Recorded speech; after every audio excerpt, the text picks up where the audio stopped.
Moyo wangu tulia, tulia kwa Bwana.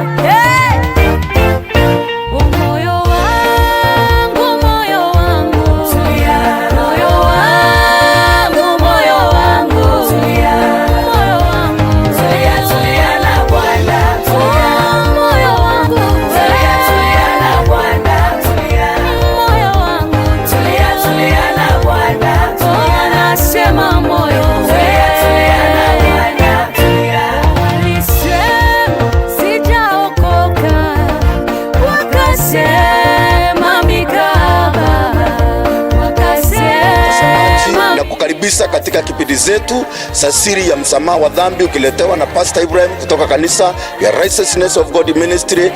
Na maandiko inasema, heri mtu yule asiyekwenda katika shauri la wasio haki, wala akusimama katika njia ya wakosaji, mbali sheria ya Bwana ndiyo impendezaye.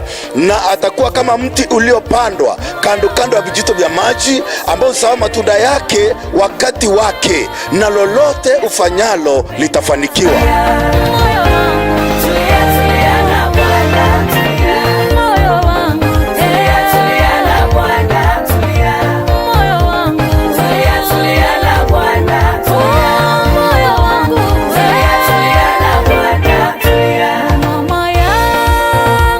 Nakukaribisha katika kipindi chetu cha siri ya msamaha wa dhambi, ukiletewa na Pastor Ibrahim kutoka kanisa ya Righteousness of God Ministry hapa Lare. Na kukaribisha katika kipindi hiki kwa sababu kuna lesson tunasindi kujifunza, na ninaamini ya kwamba unasindi kufahamu kupitia hii lesson ambayo tunajifunza kutambua kama umesaguliwa, kujijua kama umesaguliwa. Juu watu wengi wanaishi kumfuata Mungu, lakini hawana hakika kama wataingia katika ufalme wa mbinguni. Wengi wanaishi kumtumikia Mungu, lakini hawajui kama wataingia katika ufalme wa mbinguni. Ukiuliza mtu, wewe utaingia mbinguni ama utaingia jehanamu, anakwambia Mungu anajua. Lakini kitu ya kufahamu ni ya kwamba wale waliosaguliwa, hao wanajua mimi nilisaguliwa nirithi ufalme wa mbinguni. Mtoto anaposaliwa anajua baba yake, anajua mama yake. Kama mama yake na baba yake ni maskini, anajua baba yangu na mama yangu ni maskini. Sasa kujua hali ya kwao kwa sababu amesaliwa katika ile mboma. Na sasa wewe ambao unasema ujui kama utaingia mbinguni ama jehanamu, ni vile utaki kusema mimi ni wa jehanamu. Lakini walio wa ufalme wa mbinguni walisaguliwa kutoka mwanzo ili waingie katika ufalme wa mbinguni. Hebu tuangalie kitabu cha Mwanzo 25 mstari wake ni wa 23. Bwana akamwambia, mataifa mawili yako tumboni mwako, na makabila mawili ya watu watafarakana tangu tumboni mwako, na kabila moja litakuwa ondari kuliko la pili, na mkubwa atatumikia mdogo. Haleluya. So tunapoangalia tunaona hapo bila Mungu alinena kuhusu Esau na bila alinena kuhusu Yakobo. Na alinena hata kabla hawajasaliwa, hawajaingia katika tumbo la, hawajaingia katika ulimwengu huu, wako katika tumbo la mama yao. Na Mungu akanena akasema, mkubwa atatumikia mdogo. Hakuna tendo mbaya Esau amefanya, hakuna tendo mzuri Yakobo amefanya ili Mungu amsague. Na tunaona Mungu mwenyewe ndiye alinena akasema, mkubwa atatumikia mdogo. Ayalisi Esau atangangana kiasi gani, atafanya kazi mzuri kiasi gani, atafanya matendo mazuri kiasi gani, Mungu angeweza kumsagua, kwa sababu Mungu asagui kwa sababu ya matendo. Hebu tuweze kuangalia neno hili katika ufafanuzi, kwa sababu hili neno liko na ufafanuzi. Tuangalie kitabu cha Warumi 9 mstari wa 11. Maandiko inasema kwa maana kabla hawajasaliwa wale watoto, wala hawajatenda neno njema wala mbaya, ili lisimame kusudi la Mungu la kusagua, si kwa sababu ya matendo, bali kwa sababu ya nia yake aitaye. Maandiko inasema kwa maana kabla hawajasaliwa wale watoto, hawajatenda neno njema wala mbaya, ili lisimame kusudi la Mungu la kusagua, si kwa sababu ya matendo. Mungu asagui kwa sababu ya matendo mabaya. Asagui uende jehanamu kwa sababu ya matendo yako kuwa mabaya. Asagui uingie katika ufalme wa mbinguni kwa sababu ya matendo yako mazuri. Na sasa katika mafundisho ya kidini yanafundisha watu kutenda matendo mazuri. Wanafundisha watu kuishi vizuri na kuishi na tabia mzuri, kutenda matendo mazuri ili waingie mbinguni. Kama ni kwa matendo, basi neno hili halingeandikwa. Maandiko inasema namna gani? Kabla hawayatenda neno njema wala mbaya, ili lisimame kusudi la Mungu la kusagua, si kwa sababu ya matendo, bali kwa sababu ya nia yake yeye aitaye. Kwa hivyo ukiangalia hapo, Mungu hakusagua Yakobo kwa sababu ya matendo yake. Mungu hakukataa Esau kwa sababu ya matendo yake. Lakini ukiangalia mafundisho ambayo si ya kweli yanainua matendo. Yanapoinua matendo, kila mtu anang'ang'ana kutenda ili aweze kusaguliwa na Mungu. Mungu si kama binadamu. Binadamu anaweza kusagua kwa sababu ya matendo. Mwanadamu anaweza kusagua kwa sababu ya sura. Mwanadamu anaweza kusagua kwa sababu ya tabia. Lakini Mungu asagui mwanadamu kwa sababu ya tabia ama kwa sababu ya matendo. Yakobo alisaguliwa na Mungu, tena jambo lolote. Hakuna kitendo amekifanya kizuri ili Mungu amsague, lakini Mungu akamsagua. Hakuna kitendo Esau amefanya kibaya ili Mungu amkatae. Kwa sababu gani? Mungu anasagua kwa sababu ya nia yake, si kwa sababu ya matendo. Ili kusudi la Mungu la kusagua lisimame, kusudi la Mungu la kusagua ili lisimame, Mungu anasagua bila kuangalia matendo ya mwanadamu. Kwa hivyo Mungu ni roho, na alisagua Yakobo na Esau. Alisagua Yakobo katika ulimwengu wake wa roho kabla waingia katika ulimwengu wa mwili. Na ndio Mungu aliweza kusagua Yakobo na akakataa Esau. Haleluya. Tunaposidi kuangalia mstari wa 12, maandiko inasema alimwambia hivi, mkubwa atatumikia mdogo. Alimwambia hivi, mkubwa atatumikia mdogo. Kwa hivyo ukiangalia baraka ambayo Yakobo amepewa ni kutumikiwa. Amen. Baraka ambayo Yakobo amepewa ni kufanya nini? Kutumikiwa. Lakini ukiangalia Esau aliambia utatumikia ndugu yako. Kwa hivyo hawayesaliwa, hakuna kitendo chochote wamefanya, hakuna jambo lolote wamefanya. Hapana, ni Mungu amesagua kwa sababu ya nia yake. Asagui kwa sababu ya matendo.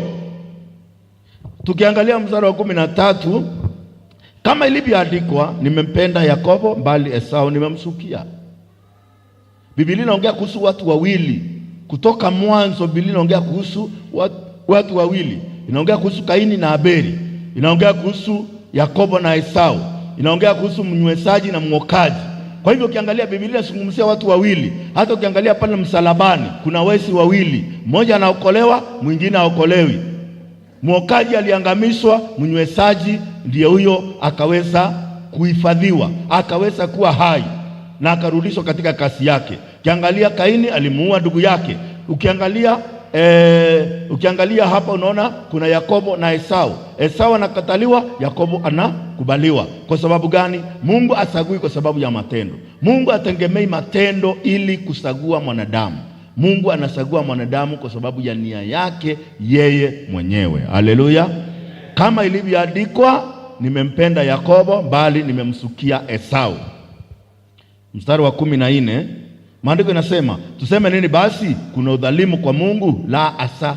Tuseme nini basi? Kuna udhalimu kwa Mungu? La asa. Kwa nini hakuna udhalimu kwa Mungu? Kama Mungu angesagua kwa sababu ya matendo, kungekuwa na udhalimu kwa Mungu. Lakini kwa sababu Mungu asagui kwa sababu ya matendo, hakuna udhalimu kwa Mungu. Kwa sababu gani? Mungu hayakukataa kwa sababu ya matendo yako. Mungu hayakukubali kwa sababu ya matendo yako. Kwa hivyo Mungu anakusagua kwa sababu ya nia yake yeye mwenyewe. Tukiangalia tena katika mstari wa 15, maandiko yanasema, maana amwambia Musa, nitamrehemu yeye nimrehemuye na nitamhurumia yeye nimhurumiaye. Amwambia Musa, nitamrehemu yeye nimrehemuye na nitamhurumia yeye nimhurumiaye. Basi mstari wa 16 inasema, basi kama ni hivyo, si katika uwezo wa yule atakaye wala yule apigaye mbio, mbali yule arehemuye, yani Mungu. Kwa hivyo watu wengi wanang'ang'ana waweze kupata msamaha wa dhambi. Watu wengi wanang'ang'ana bila wanaweza kushinda dhambi. Watu wengi wanataka kuwa watakatifu, wanataka kuwa wenye haki, wanataka kuwa wakamilifu, lakini kwa njia ya matendo yao. Lakini hapa maandiko inasema kama vile alivyomwambia Musa, nitamrehemu yeye nimrehemuje, nitamhurumia yeye nimhurumiaje. Basi kama ni hivyo, si katika uwezo wa yule atakaye ama yule apigaye mbio. Watu wengi wanataka kuokoka, watu wengi wanataka kuwa watakatifu, watu wengi wanataka kuwa wana wa Mungu, watu wengi wanataka kuwa wakamilifu. Lakini mbona hui mkamilifu? Kwa sababu Mungu hayataka, ni wewe unataka. Na ndio maandiko hapa inasema basi kama ni hivyo, si katika uwezo wa yule atakaye. Kwa hivyo kama unataka kupokea msamaha wa dhambi, haiko katika uwezo wako. Kama unataka kutoka kwa dhambi, haiko katika uwezo wako. Kama unataka kuwa mtakatifu, haiko katika uwezo wako. Kama unataka kusamehewa dhambi zako, haiko katika uwezo wako, bali iko katika uwezo wa yule anayerehemu, yaani Mungu. Iko katika uwezo kwa yule anayesamehe. Kwa hivyo kusamehewa hakuja uweko katika uwezo wa mwanadamu, ni katika uwezo wa yule anayerehemu, yaani nani? Yaani Mungu. Basi kama ni hivyo, si katika uwezo wa yule atakaye ama yule apigaye mbio, bali kwa yule arehemuye, yaani Mungu. Kwa hivyo uwezo wa kusamehewa hauko katika uwezo wa mwanadamu, hauko katika uwezo wa yule apigaye mbio ama yule atakaye, bali yule anayerehemu, yaani Mungu. Mstari wa 17, kwa maana maandiko yasemaje juu ya Farao, ya kwamba nilikusimamisha kwa kusudi, ili nionyeshe nguvu zangu kwako, jina langu likatangazwe katika nchi yote. Kiangalia hapo, Mungu alisimamisha Farao kwa kusudi. Na mstari wa 18 anasema basi ni hivyo, kama ni hivyo, atakaye kumrehemu, na atakaye kumfanya mgumu mfanya mgumu. Atakaye kumrehemu mfanya nini? Kwa hivyo Mungu ndiye anarehemu yule anataka, anasamehe yule anayetaka, na yule anataka kumfanya mgumu anamfanya mgumu. Kwa hivyo kuna watu wawili hapa Biblia inazungumzia mtu ambaye anataka kumfanya mgumu na yule ambaye anataka kumrehemu. Kwa hivyo huu ni moyo wa Mungu. Hii ni Mungu mwenyewe anasagua, huyu nimemsamehe, huyu sitamsamehe. Huyu namfanya mgumu asipokee neno langu, huyu namfanya namrehemu ili aweze kupokea neno langu. Kwa hivyo ukitaka kujua, nataka tuone kama unawezaje kujua wewe umesaguliwa. Haleluya. Hebu tuweze kuangalia kitabu cha Warumi. Kitabu cha Warumi. Warumi ni 19. Warumi ni 8 mstari wa 29. Maandiko inasema maana wale aliowajua tangu asili aliwasagua tangu asili wafananishwe na mfano wa mwana wake, ili yeye awe msaliwa wa kwanza miongoni mwa ndugu walio wengi.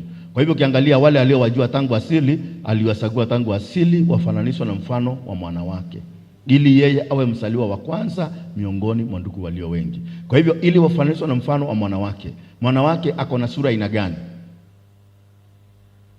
Maandiko inasema, nataka tuone sura ya Yesu Kristo ili tuone vile maandiko inasema ili wafananishwe na mfano wa mwana wake. Hebu tuweze kuona wale aliowasagua tangu asili ili wafananishwe na mwanawe, awe msaliwa wa kwanza miongoni mwa ndugu walio wengi. Hebu tuweze kuangalia Biblia tuone vile Biblia inazungumzia kuhusu mwanawe. Inasema katika kitabu cha Petro wa kwanza sura ya 2 mstari wa 22, Petro wa kwanza sura ya 2 mstari wa 22 inasema, yeye hakutenda dhambi wala undanganyifu au kuwepo kinywani mwake. Yeye hakutenda dhambi ila ikuonekana kinywani mwake, wala undanganyifu au kuonekana kinywani mwake. Huyo ndiye Yesu ambaye ni mfano wa mwana wake. Tukiangalia tena Biblia inasema namna gani? Tukiangalia tena, ninyi mnajua ya kuwa katika kitabu cha waraka wa kwanza wa Yohana 3 mstari wa 5, maandiko inasema, ninyi mnajua ya kuwa alidhihirishwa ili asiondoe dhambi na dhambi haimo ndani yake. Mnajua ya kuwa alidhihirishwa asiondoe dhambi na dhambi haimo ndani yake. Hatuwezi kufanana na mwana wa Mungu kama tuko na dhambi. Kwa sababu gani? Mwana wa Mungu hana dhambi. Maandiko inasema alidhihirishwa asiondoe dhambi na dhambi haimo ndani yake. Kama kuna dhambi ndani yako, basi huwezi kufanana na mwana wa Mungu. Kwa sababu gani? Mwana wa Mungu ni mtakatifu, mwana wa Mungu hana dhambi, mwana wa Mungu ni mkamilifu. Na hapa ndio maandiko inasema nanyi mnajua ya kuwa yeye alidhihirishwa ili asiondoe dhambi, na dhambi haimo ndani yake. Kwa hivyo alidhihirishwa asiondoe dhambi.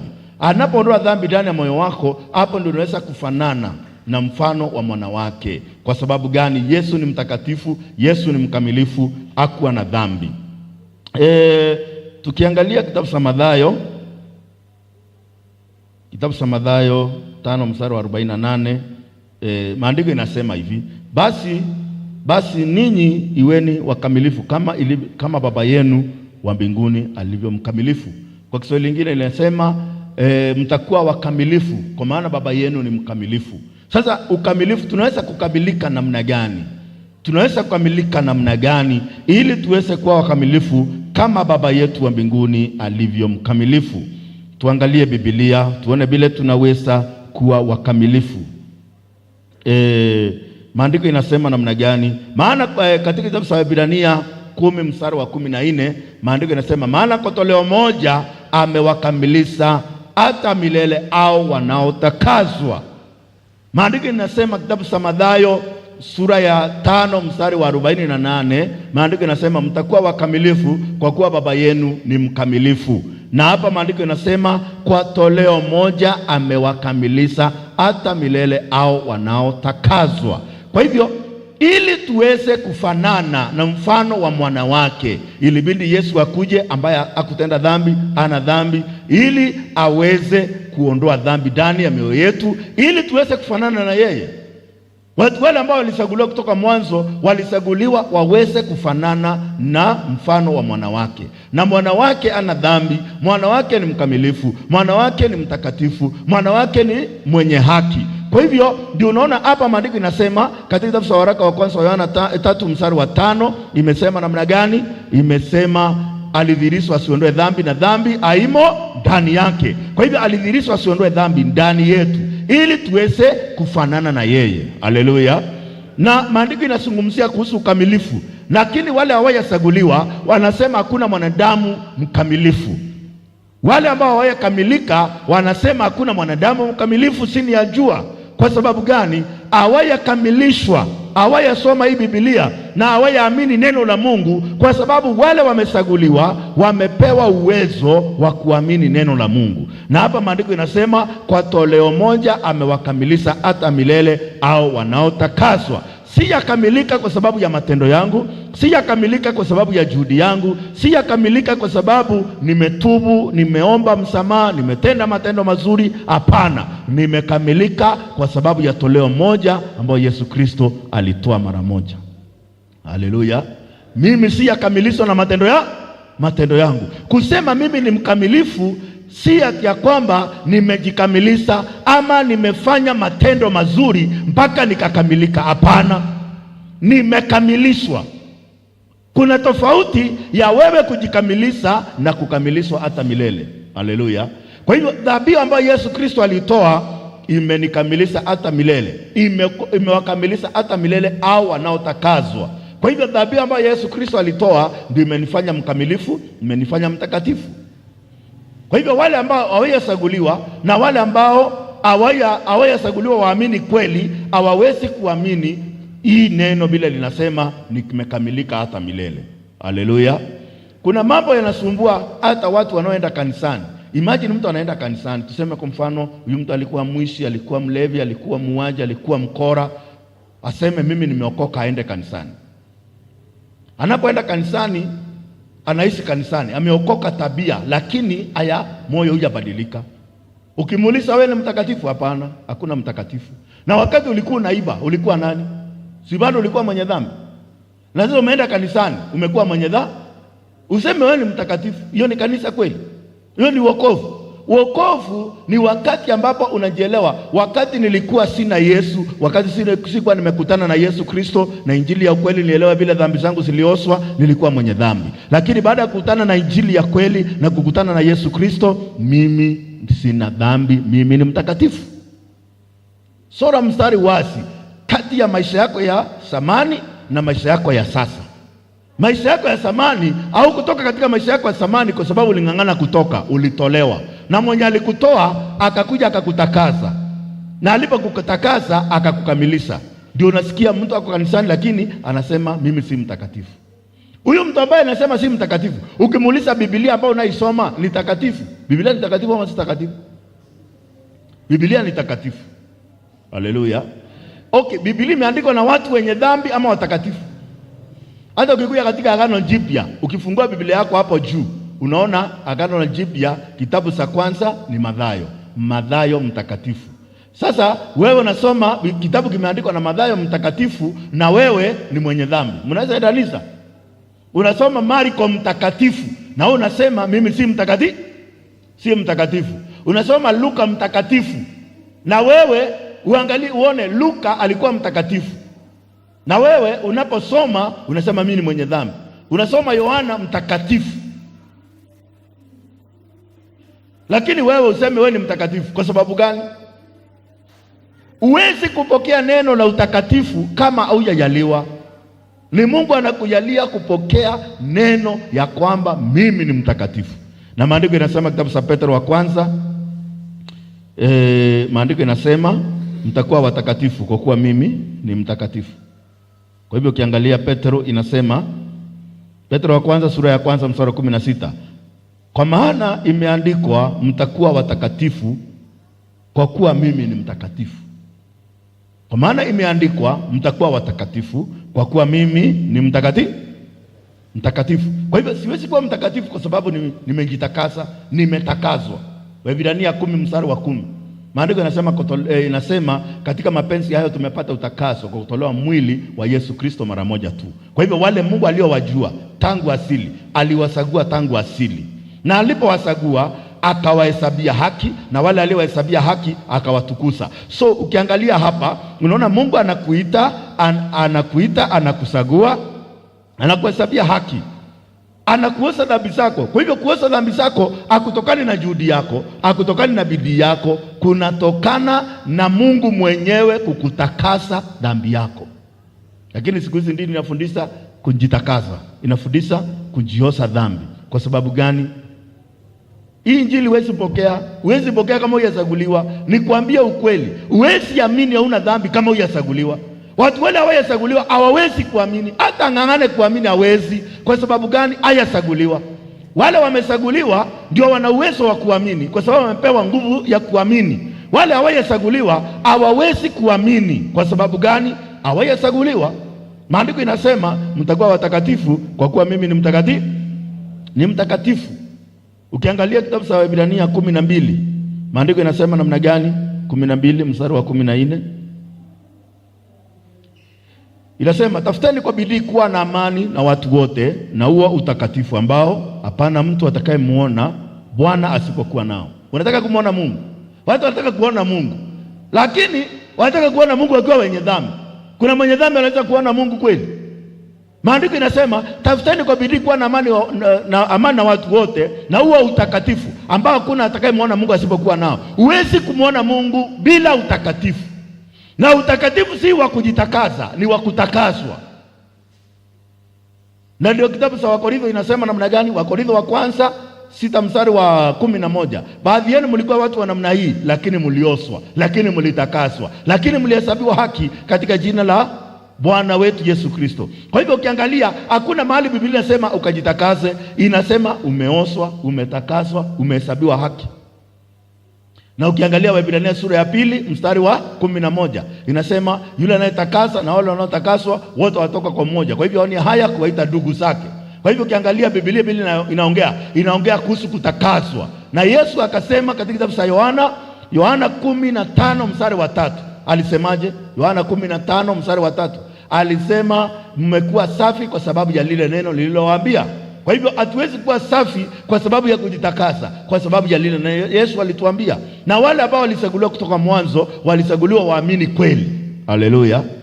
Na ndio maandiko inasema, Yesu akasema katika kitabu cha Yohana 17 mstari wa 17, watakase na kweli, neno lako ndilo kweli.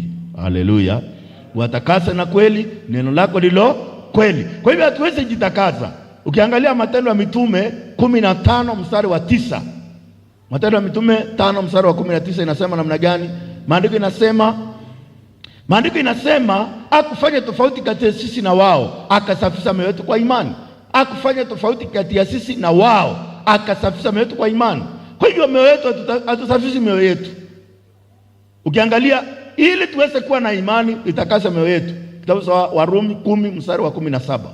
Maandiko inasema namna gani? Imani huja kwa njia ya kusikia, na ni kusikia neno la Kristo. Tunaposikia neno la Kristo tunapata imani. Tunapopata imani, imani inasafisha mioyo yetu. Kwa hivyo imani inakuja kujia ya kusikia neno. Na Yesu akasema umekuwa safi kwa sababu ya lile neno niliwaambia. Alafu akasema uwatakase na kweli, neno lako ndilo kweli. Haleluya. Kwa hivyo tunapokuwa safi, tunapokuwa watakatifu, tunaweza kumuona Mungu. Na si utakatifu unaotokana na sisi wenyewe. Natupasa sisi kushukuru Mungu siku zote kwa ajili yenu ndugu mliopendwa na Bwana, kwa kuwa Mungu aliwachagua tangu mwanzo mpate wokovu na kutakaswa na roho na kuamini kweli. Wale waliochaguliwa tangu mwanzo, maandiko inasema walichaguliwa wapate wokovu na kutakaswa na roho na kuamini kweli. Mambo matatu yanafanyika kwao: kutakaswa na roho na kupata wokovu na kuamini kweli. Kupata wokovu na kutakaswa na roho na kuamini kweli. Kwa sababu walichaguliwa.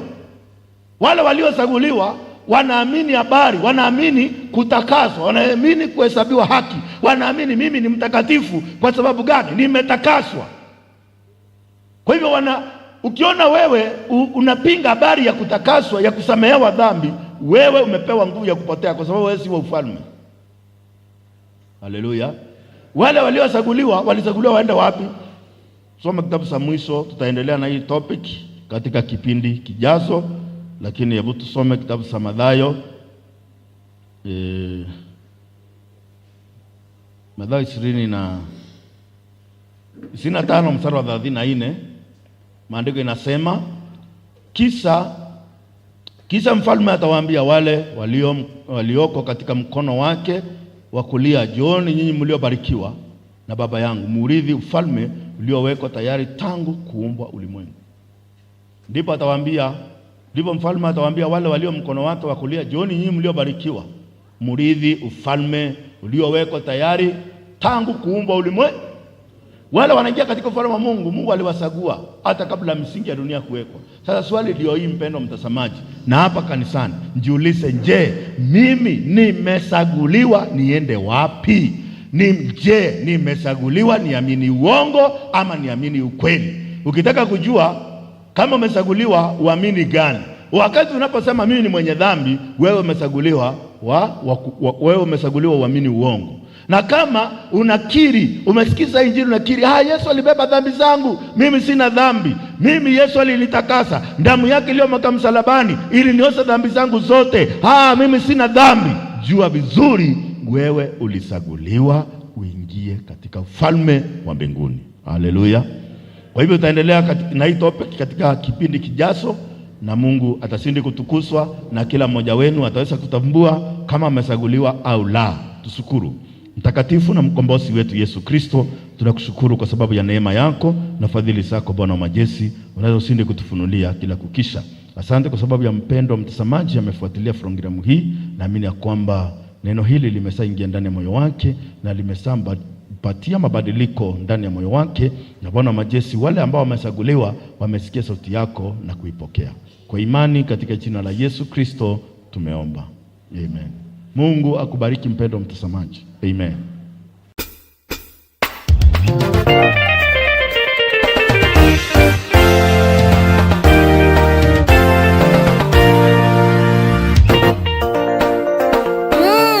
Moyo wangu tulia. Tulia kwa Bwana. Sijaokoka, wakasema mikaba, wakasema. Kukaribisha katika kipindi zetu za siri ya msamaha wa dhambi, ukiletewa na Pastor Ibrahim kutoka kanisa ya Righteousness of God Ministry. Na maandiko inasema, heri mtu yule asiyekwenda katika shauri la wasio haki, wala akusimama katika njia ya wakosaji, bali sheria ya Bwana ndiyo impendezaye. Na atakuwa kama mti uliopandwa kando kando ya vijito vya maji, ambao huzaa matunda yake wakati wake, na lolote ufanyalo litafanikiwa.